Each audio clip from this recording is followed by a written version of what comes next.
Hello everyone, back at it again.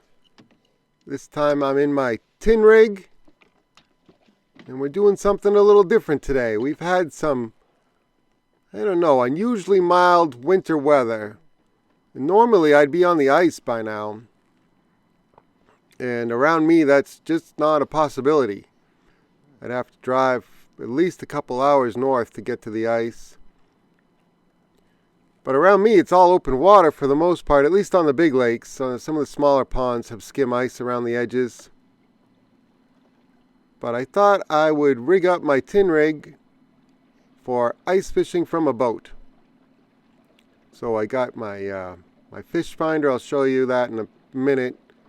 To my left, I'm just using the trolling motor to ease up on the spot. Right now I came in with the outboard motor going. I'm trying to be just a little bit more stealthy, a little bit more quiet as I run up on the spot. And here we go. Here's my setup. I've got a Lowrance 2D sonar.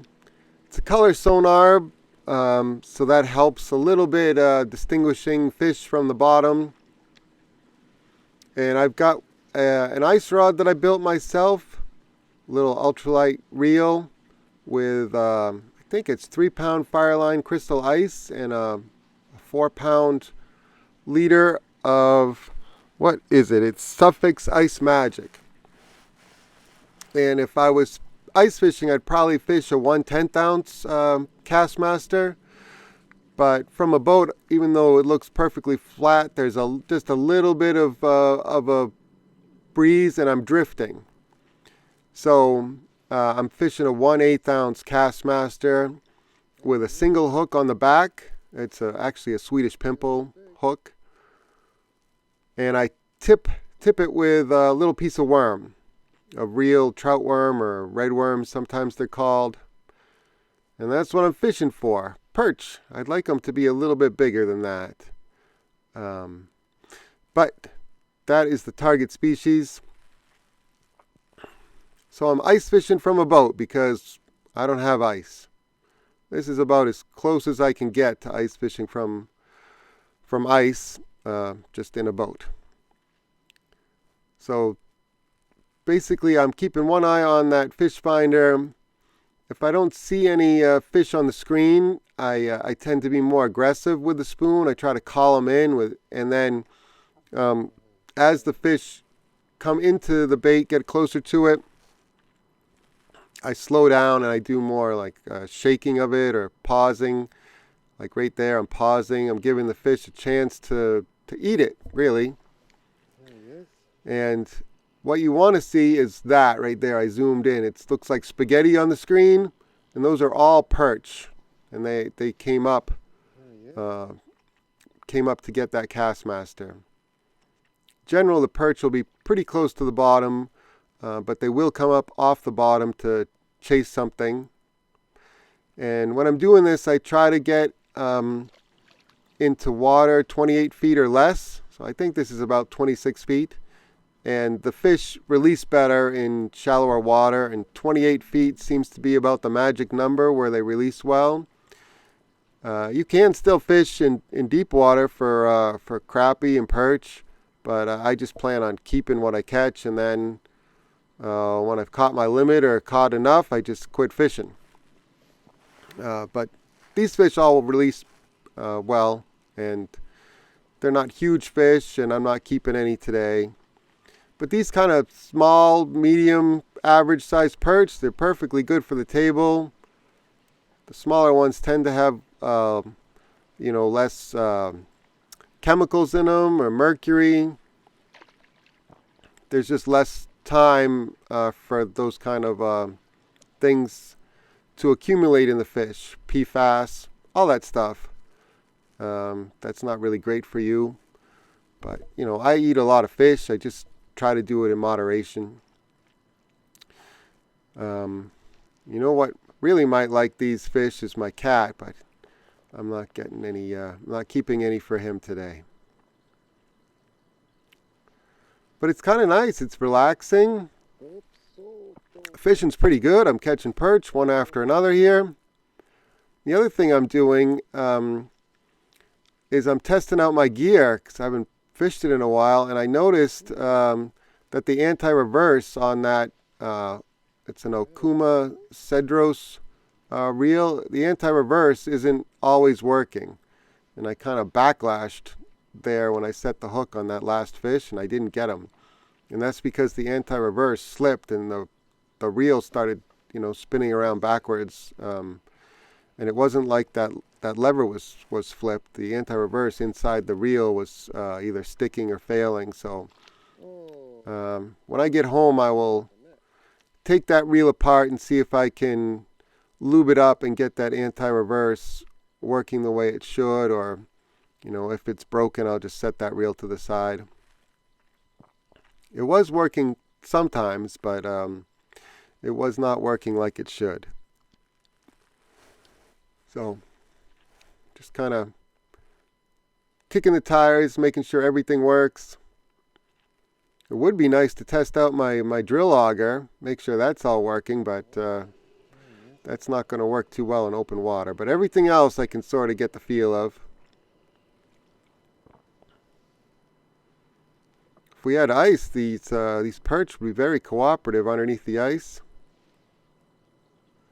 That Castmaster is a metallic perch Castmaster. I think gold's also a great color. They're usually not too picky once you find them. Swedish pimple with a little piece of worm on it would also be a great choice.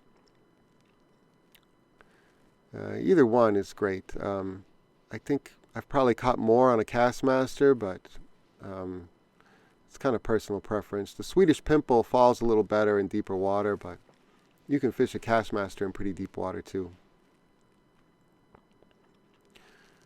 So yeah, I think there's a fish down there squeezing in tight to the bottom. I just kind of shake it, wait for that little tick, and then set the hook. Once I realized my anti-reverse was slipping, I try to keep my hand on the handle so it wouldn't slip back as much. That seemed to help with the hook sets a little bit. I will get that all squared away before the ice comes though. But yeah, I could probably fill up a bucket in no time doing this. That's one of the things that I think is a lot of fun about ice fishing is, if you get dialed in on a bite, you find some fish, you can catch a lot of fish in no time at all different species.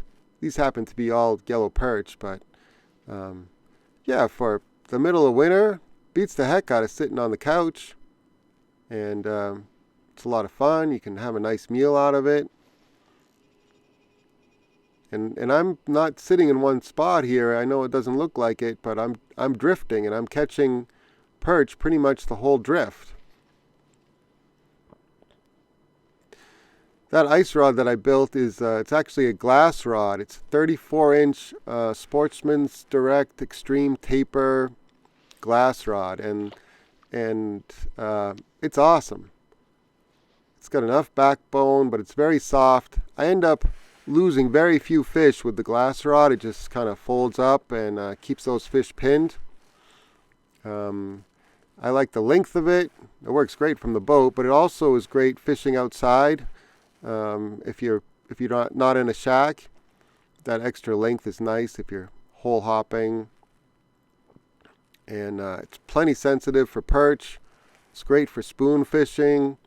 It's great for a lot of stuff. And it's got the last 2 inches of the tip is really sensitive and thin. And I put a sight bead at the end. It's a little pink sight bead. And that helps with bite detection too. Right there, I'm trying to raise the fish up, see if he'll chase it up. Sometimes they'll chase it up, like that spaghetti that I was showing earlier. Those are all fish that were chasing the lure higher. If they won't chase it up, then I'll go back down to them and try to call more fish in with those aggressive pops like I'm doing there, and then little shakes and pauses, giving them a chance to eat it. So I'm shaking it right there. And I've come to the end of my drift.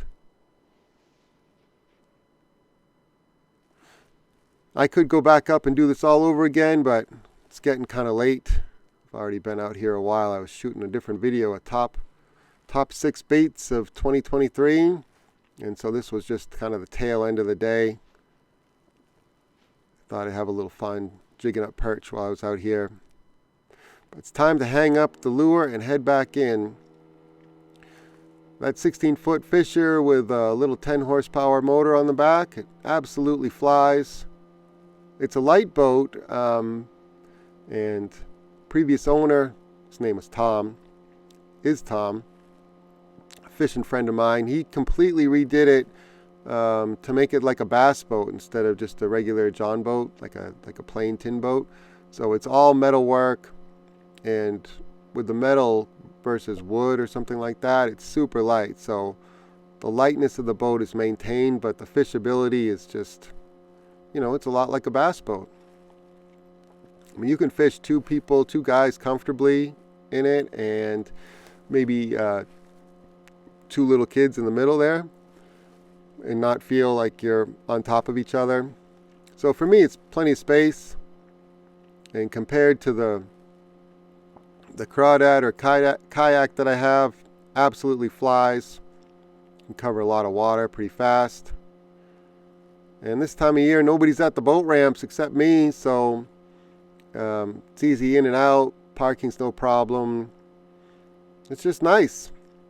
So I'm kind of torn. I kind of want the ice to get here faster than it has, but if it's almost 50 degrees, nice weather for fishing, this is pretty nice too.